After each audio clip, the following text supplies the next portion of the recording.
Dear student, कक्षा 8 संस्कृत के अंतर्गत हम लोग पंचमः पाठ है स्फुट पदयानी के विषय में अध्ययन कर रहे हैं। डियर स्टूडेंट, पूर्व के वीडियो में हमने कुछ श्लोक इसमें से हमने अध्ययन किए थे। ठीक है, अब आइए डियर स्टूडेंट, हम लोग यहाँ से अध्ययन करते हैं। ठीक है, यद्यपि हम लोग इस श्लोक को पूर्व के वीडियो में पढ़े हैं, लेकिन आइए यहाँ से पुनः हम अध्ययन करते हैं इस श्लोक से। लोभात क्रोधः प्रभवति, लोभात कामः प्रजायते, लोभात मोहस्य नाशस्य, लोभः पापस्य कारणम। लोभात क्रोधः प्रभवति, लोभ से, लालच से क्रोधः प्रभवति, क्रोध उत्पन्न होता है। लालच करने से क्रोध उत्पन्न होता है। लोभात कामः प्रजायते, और लालच करने से, लोभ से कामः प्रजायते, कामनाएं, इच्छाएं उत्पन्न होती हैं। लोभात मोहस्य नाशस्य, लोभः पापस्य कारणम। लोभात मोहस्य, और लोभ से मोह उत्पन्न होता है, और नाशस्य, और लोभ से नाश भी होता है। लालच करने से नाश भी होता है।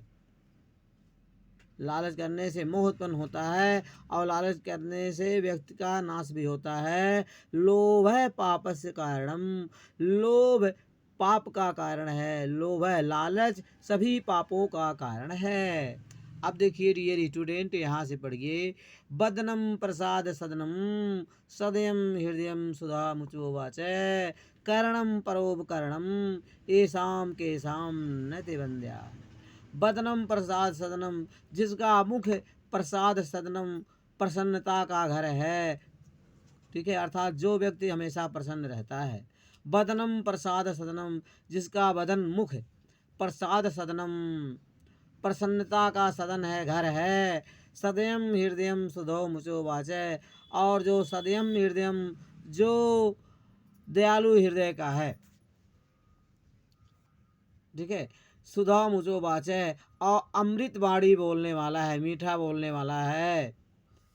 ठीक है, कर्णम परोपकरणम, और कर्णम जिसके कार्य परोपकरणम, परोपकार के लिए है, जिसके कार्य दूसरों की भलाई करना है। कर्णम परोपकरणम, और जिसके कार्य परोपकरणम, दूसरों की भलाई के लिए हैं। जे शाम के शाम न ते बंध्या, जे शाम जिसकी के शाम कौन लोग न ते बंध्या, वंदना नहीं करते हैं, जिसकी कौन लोग वंदना नहीं करते हैं।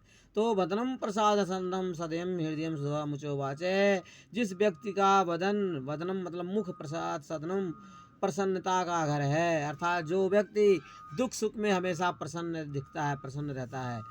ठीक है, सदयम हृदयम सुधा मुचो वाचय, सदयम हृदयम जो दयालु हृदय का है, जिसका हृदय दया से युक्त है। सुधा मुचो वाचय, और जो अमृत वाणी बोलने वाला है।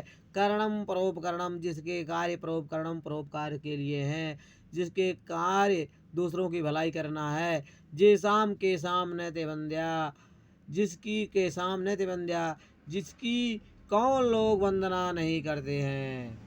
सत्येन रचते धर्मो विद्या योगेन रचते, मिर्जया रचते रूपम कुलम वृत्तेन रचते। सत्येन रचते धर्मो, सत्य से, सत्य के राह पर चलने से रचते रक्षा होती है, धर्मो धर्म की रक्षा होती है। विद्या योगेन रचते, विद्या की योग से अर्थात अभ्यास करने से रचते रक्षा होती है। विद्या योगेन रचते, विद्या की रक्षा योग से होती है। योग से अर्थात अभ्यास करने से, जितना ही हम अभ्यास करेंगे उतना ही विद्या की रक्षा होगी, हमारी विद्या बढ़ेगी। सत्येन रचते, सत्य से रक्षते, रक्षा होती है धर्मो धर्म की। सत्य से, सत्य के मार्ग पर चलने से धर्म की रक्षा होती है। विद्या योगेन रचते, और विद्या की योगेन योग से रचते रक्षा होती है। और विद्या की अभ्यास करने से, अभ्यास से, योग से रक्षा होती है। मिर्जया रचते रूपम कुलम वृत्तेन रचते, मिर्जया साफ सफाई करने से रचते रक्षा होती है रूपम, रूप की, सौंदर्य की। मिर्जया रचते, मिर्जया मतलब साफ सफाई करने से, रचते रक्षा होती है रूपम रूप की। साफ सफाई करने से रूप की, सौंदर्य की रक्षा होती है। कुलम वृत्तेन रचते, कुलम खानदान की, कुल मतलब खानदान परिवार। कुलम वृत्तेन रचते, कुल की, खानदान की, परिवार की। वृत्तेन, वृत्तेन रचते, वृत्तेन मतलब अच्छे आचरण से, अच्छे आचरण से रचते रक्षा होती है। कुल की, खानदान की अथवा परिवार की अच्छे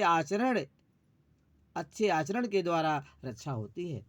तो सत्येन रक्षते धर्मो, सत्य के मार्ग पर चलने से धर्म की रक्षा होती है। विद्या योगेन रक्षते, और विद्या की रक्षा अभ्यास करने से होती है। विद्या की रक्षा योग से होती है, अर्थात अभ्यास करने से होती है।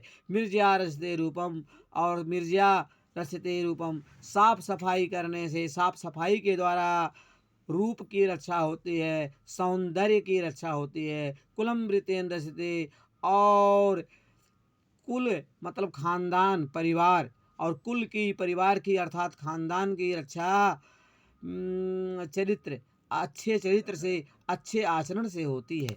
डियर स्टूडेंट, आज की पढ़ाई यहाँ पर समाप्त करते हैं। अंडरस्टैंड।